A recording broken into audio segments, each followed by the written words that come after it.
بعد ما حسن سرق ال50,000 جنيه من شنطة موناليزا، صحيت من النوم على تليفونها بيرن برقم عالية، ولقينا موناليزا بتجري بسرعة وبتوقف تاكسي وبتنزل قدام المستشفى وبتسأل الموظفة وبتقول لها في رقم رن عليا وقال لي إن قريبتي محجوزة هنا في المستشفى. سألتها وقالت لها قريبتك مين واسمها إيه وجاية في إيه؟ قالت لها اسمها عالية لكن ما تعرفش هي جاية في إيه بالظبط. الموظفة كان معاها تليفون عالية وعليه صورتها، فسألت موناليزا وقالت لها هي دي قريبتك؟ موناليزا أكدت وقالت لها أيوه هي، وندهت للدكتور وقالت له الحق بسرعة تعالى دي قريبة الحالة اللي محجوزة هنا. الدكتور قال لها الحالة دي احنا عرفنا ان في 2 رموها قدام المستشفى وسابوها بتنزف، وقدرنا نفتح تليفونها ببصمة وشها ولقينا ان اخر رقم كانت مكلماه كان رقمك، فكلمناكي علشان تيجي بسرعة. موناليزا بقى سألته وقالت له بتنزف ليه؟ خير في ايه؟ في عربية خبطتها؟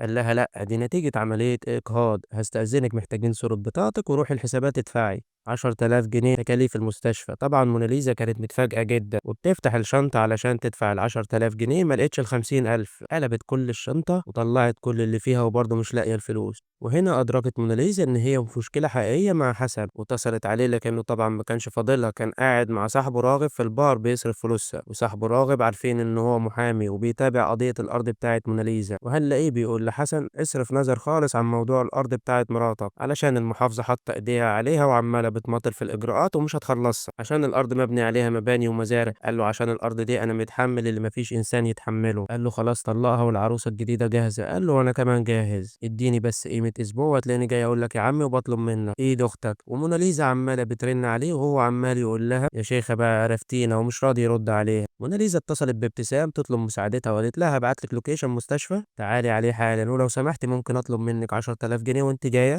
قالت لها طبعا من عينيا الاتنين، هجيب الفلوس وهجيلك حالا وطمنيني عليك انت كويسه؟ قالت لها ايوه انا كويسه لكن تعالي لي دلوقتي. ابتسام نزلت تجري لقت محمود واقف قدام البيت بالعربيه اللي بيشتغل عليها. قالت له كويس ان انا لقيتك، اطلع بيا دلوقتي حالا موناليزا في المستشفى. بنشوف موناليزا ان هي اتفاجئت ان محمود جاي مع ابتسام المستشفى وبتقول له ايه اللي جابك؟ ابتسام قالت لها انا نزلت جري عشان اجيلك لقيته قدامي فجبته وجيت. قالت له انا كويسه تقريبا كده، ما كانتش عايزه تعرفه فيه ايه. وهي بتدي ظهرها للمستشفى عشان تمشي لقت الممرضة بتنادي عليها، قالت لها يا مدام علي قريبتك اللي جاية في حالة إجهاض فاقت من البنج وعاملة مشكلة. وطبعا مش هحكي لك عن رد فعل محمود وابتسام كان عامل ازاي. محمود ما كانش مصدق وعمال يسأل موناليزا ويقول لها علي أختي أنا. وبسرعة كلهم جريوا وراحوا عند أوضة عليا لقوها فعلا عمالة تزعق وتشتم في المستشفى وتقول لهم يا مستشفى زبالة، انتوا ازاي تفضحوني كده وازاي تتصلوا بحد وتقولوا له حالتي؟ انا ما قلتش لحد يكلم اي حد عني. واول ما شافت موناليزا قعدت تصوت وتقول والله لانتقم منك يا موناليزا على اللي عملتيه. وموناليزا تحلف لها ان هي ما بلغتش حد. عالية كانت في حالة انهيار ومش مصدقة اي حد، واللي طالع عليها ما بتقولش غير انا فضحت وانتوا فضحتوني. الدكتور قال لها لازم نديها حقنة مهدئة وتفضلوا اطلعوا بره. موناليزا بقى حكت لابتسام ان الفلوس اتسرقت من شنطتها. ابتسام قالت لها يعني انت لما صحيتي من النوم لقيت ال50,000 مش في الشنطة؟ ردت عليها موناليزا وقالت لها انا والله من ساعة ما سبتك كنت في قطمة وما طلعتش بره. قالت لها تفتكري يكون حسن هو اللي سرقهم؟ ردت موناليزا وقالت لها اكيد طبعا. موناليزا بتقول لمحمود اوعدني ان اللي حصل هنا في المستشفى محدش يعرفه، وانت اصلا المفروض ما كنتش تعرف حاجة خالص، وانا لولا احتجت الابتسام عشان الفلوس ما كانش زمانك عارف حاجة.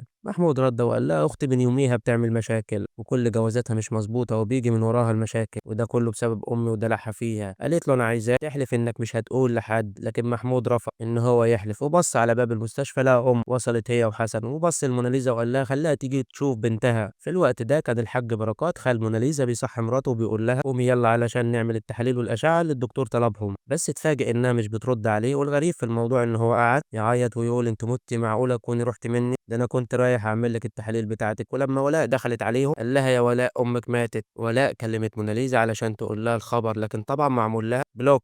بتكلم حسن جثة علشان يقول لها لكنه قاعد في المستشفى بيشرب شاي ومش راضي يرد عليها. بنشوف موناليزا بتواجه حسن وبتقول له كان في 50,000 جنيه في شنطتي. قال لها انت اخدتهم؟ قال لها 50,000 جنيه وجبتيهم منين دول؟ قالت له اخدتهم من ابتسام علشان اديهم لاهلي. قال لها طيب كتر خيرها، انت اخدتيهم منها وانا اخدتهم منك، فين بقى المشكلة؟ قالت له هي حصلت تمد ايدك وتسرق فلوسي؟ قال لها فلوسك؟ انت اصلا تحمدي ربنا ان انا انكوستك، انت تنكري ان انت كانت رقبت ملوحة عليا في الرايحة وفي الجاية، واهلك اللي انت عايزة تساعديهم دول ما صدقوا انهم خلصوا مني لما انا جيت واتقدمت لك. ده انت لو كنت مطلقة ومعاك عيال ما كانوش رموك كده. قالت له انت بتعايرني ان اهل عينيهم مليانة وقدروا حقوق العشرة والجيرة سنين. وطبعا بنشوف حسن عمال يزيد في اهانته لموناليزا علشان خلاص فقد الامل في موضوع الارض، وكمان في ضحية جديدة جاهزة، وكان كمان هيضرب موناليزا موناليزا، لكن ابتسام اتدخلت وفي الوقت ده كانت خلاص مرات خالها اندفنت ولسه موناليزا ما تعرفش خبر وفاتها. بنشوف الحاج بركات بيسأل بنته ولاء وبيقول لها كلمت اختك موناليزا لسه برضه ما ردتش عليكي، ولا قعدت تزعق فيه وتقول له خلاص انساها، هي عايشه عيشه غير عيشتنا، دي عملت لي بلوك خلاص وجوزها ما عادش عايزها تعرفنا تاني وهي موافقه على كده. ابوها بيرد عليها وبيقول لها انا مش هصدق ان هي مش عايزه تعرفنا غير لما هي بنفسها تقول لي الكلام ده.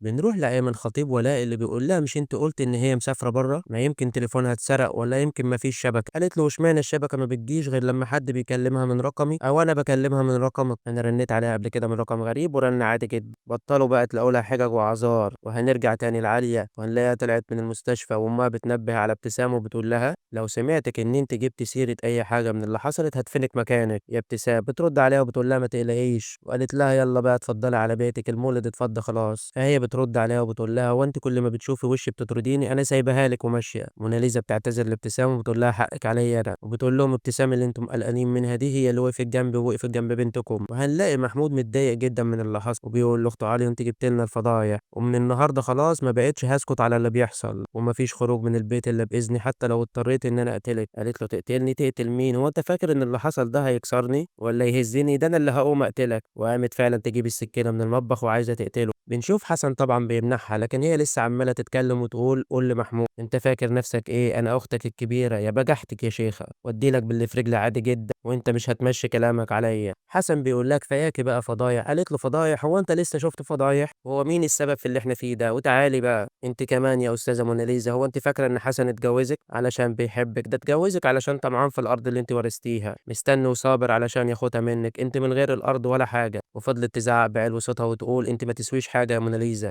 انت ولا حاجه. وحسن عمال يتفرج وكأن الكلام مش ليه ولا لمراته. موناليزا دخلت تلم هدومها وقررت انها هتسيب البيت، وحسن قاعد مع امه بيقول لها احنا لازم نسيب الحته في اسرع وقت علشان ابتسام دي ست لتاته وبيئه ومش هتسيب حد غير لما تحكي له اللي حصل. موناليزا بقى بتقول لحسن انا بعد اللي سمعته ده وشفته منك عايزاك تطلقني. حسن بيقول لها طلبتيها ونلتيها، انت طالق يا موناليزا وكمان هتطلع من البيت ده بطولك، كل سنه نفس الحكايه. واخد منها شنطه هدومها وطردها بره البيت ورزع الباب وراها. وكانت المفاجاه ان موناليزا نازله من على سلم بيتهم وخالها اللي في مقام ابوها ومربيه طالع هو كمان على السلم، وطبعا شايفها وهي منهاره ودموعها على خدها. اخدته وقعدت عند ابتسام وقعدوا يتعاتبوا كتير وصرحته وقالت له على القصه من اولها لاخرها. لكن سالته وقالت له انت عرفت منين مكاني؟ قال لها في رساله جات لي على الموبايل ومعاه لوكيشن بعنوان البيت، واللي باعت الرساله بيقول لي انت فاكر ان بنتك عايشه في قصر؟ هي عايشه في منطقه شعبيه جدا علشان لما تيجي ما تستغربش المكان، وبنتك في مشكله وخطر كبير جدا، الحقها بسرعه. موناليزا لما شافت الرساله وشافت الرقم باعت الرساله دي عرفت ان هو رقم محمود. ابتسام قالت لها حقيقي الولد ده ما هوش شكلهم خالص. وخال موناليزا وعدها وقال لها والله لازم اجيب لك حقك منه. وبياخد موناليزا وبيسافروا على الاسماعيليه من غير ما يبلغ موناليزا خبر وفاه مرات خالها واللي بتعتبرها امها. ولما بتوصل موناليزا البيت بتتفاجئ بمراسم العزاء وبتقعد تسالهم هو العزاء ده بتاع مين وامي فين، لكن بتلاقي ولاء منهارة وعمالة بتعيط وخالها بيقول لها يا بنت وحيد الله وادعي لها أمك ماتت وكان نفسها تشوفك. وطبعا هنعرف في الحلقة الجاية وهنشوف إن موناليزا حاسة بتأنيب الضمير لما تعرف إن أمها ماتت وكانت تعبانة من غير ما هي تعرف.